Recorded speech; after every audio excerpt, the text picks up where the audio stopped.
All right, so let's get right into it. How in the world does a trader take just 6,000 bucks and turn it into over $10 million?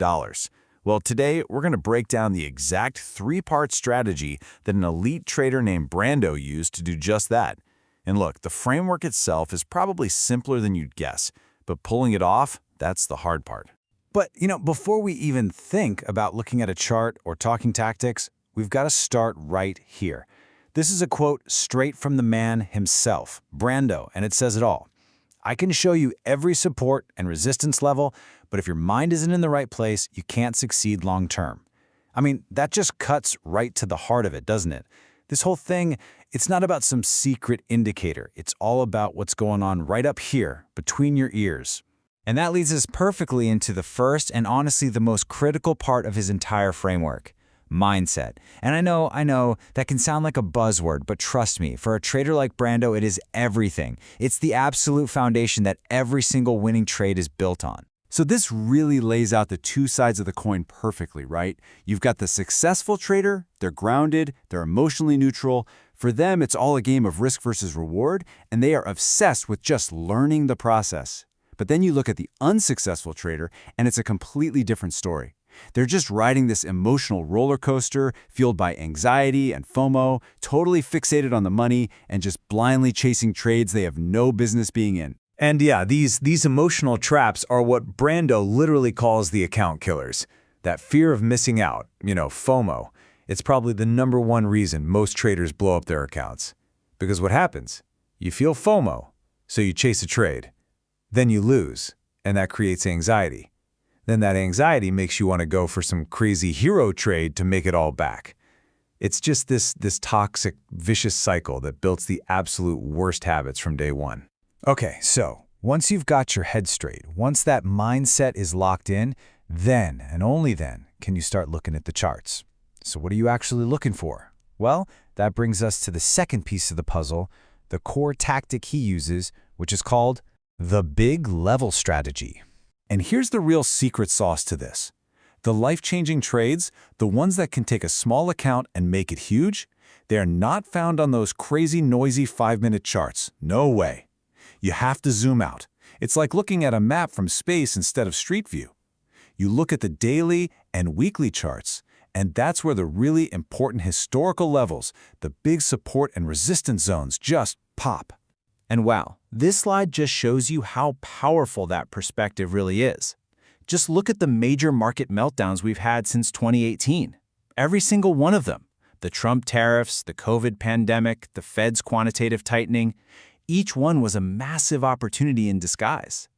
These are the moments, these are the big events where a patient trader can literally make their entire year's profit. And you can see, this pattern just keeps repeating. I mean, just think back to the COVID crash for a second. The S&P 500 dropped a staggering 35%. For 99% of people, that was pure unfiltered panic. But for a trader who understands this framework, that 35% drop wasn't a crisis. It was a once-in-a-generation opportunity to buy assets at a huge discount, right at a major historical support level. All right, so let's recap. You've got the mindset down, you've zoomed out and found a big level on the chart. But there's still a missing piece, isn't there? How do you know when the market is actually going to make its move off that level? And that, my friends, is the third and final ingredient, finding your catalyst. I mean, this really is the million-dollar question. You see the price getting closer and closer to this massive weekly support level, but it could just hang out there chopping around for days, maybe even weeks. What's the trigger? What's that final little push that tells you, okay, now's the time? And the answer is a catalyst. See, the market needs a reason to move. It needs a story. And that story can be a major news event, like something geopolitical.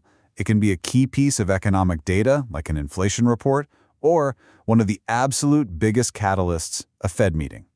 So think of it like this. The big level on the chart tells you where the battle might happen, but the catalyst tells you when the battle is about to start. Let's make this super practical. So look at a typical week for a pro trader. On a boring Monday or Tuesday, the market might move what? Less than 1%. But check out Wednesday. There's an FOMC meeting. Suddenly, volatility is expected to jump by 25%, and the average move is almost double what it is on a normal day. A pro trader sees that on the calendar and plans their entire week around that one event. They know the real move, the real opportunity, is going to happen right after that news drops. So there you have it. The three pieces are in place. You have the mindset, you've identified the big level, and you're waiting for the catalyst. The whole plan is laid out. Now comes the hardest part of all, actually executing the trade with patience and discipline. And here's a really powerful technique he uses, especially for options, that's almost like a mental hack for handling risk. It's called sizing for zero. And the idea is really simple. You decide on your maximum loss and you completely accept it, emotionally, before you even click the buy button. So how does that actually work in practice? Okay, let's say you're willing to risk $1,000 on a trade. The typical trader might go buy a $5,000 position and set a tight 20% stop loss. What's the problem there? Well, one little random meaningless spike in volatility can knock them out of the trade for a loss. But with sizing for zero, you do it differently. You just buy a $1,000 position total. See? Your maximum loss is still $1,000. But now there's no tight stop loss to get hit. You've given the trade room to breathe, to ride out the noise, and that's how you can catch those huge 5 or 10 times winners. And when you finally put all of this together, the benefits are just huge. You're putting yourself in a position to take these really high probability trades. Brando himself says these big level plays have over an 80% chance of working out. This gives you a legitimate shot at growing a small account. And maybe the most important thing of all, it forces you to build the right habits, the kind of habits that real professional traders have. But let's be real for a second. We have to talk about the hard part. This strategy is not flashy. It is not glamorous. It involves a ton of waiting. It's the opposite of constant action, and then when that moment finally arrives, you have to have done your homework and you have to have the guts to pull the trigger. There is absolutely no room for complacency here. And this chart really brings it all home. Look where a pro trader's time actually goes. It's not spent clicking buttons all day. 70%, 70, is just waiting and researching. Another 20% is preparing for the trade. And only a tiny 10% is actually spent executing trades. The takeaway is simple. Professional trading is a waiting game. So there you go. You now have the complete three-part framework of an 8-figure trader. Mindset first, then find the big levels, then wait for the catalyst. The strategy is all laid out for you. But the real question, the final question, it isn't about the strategy at all. It's about you. Do you have the single most important tool that makes this all work? Do you have the patience to wait for your moment?